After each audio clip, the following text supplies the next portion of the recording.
النهارده بقى الحاجة كلها غالية، قلنا نعمل حاجة كده على قد الإيد. جبنا بطاطس وعملنا بطاطس صينية بطاطس وعملنا رز أبيض.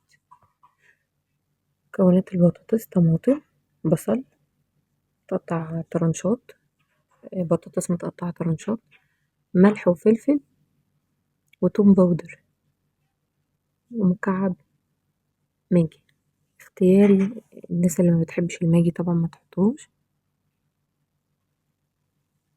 هنبتدي دلوقتي المكونات جاهزة معانا. هنضيف البصل على البطاطس كده، كلها متقطعة طرنشات، مزودين بقى عشان البصل، صينية البطاطس بتحب البصل. نقعد نفصصها بالطريقة دي. معانا بقى التوابل، بننزل بالتوابل عليها،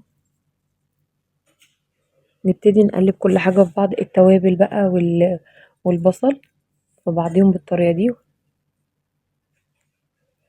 سهلة قوي وجميلة. عصرنا الطماطم، واحنا بنعصر الطماطم حطينا عليها قرن فلفل. حاجة على قد الايد وسهلة، مخدتش وقت، طعمها حلو قوي، مش مكلفة.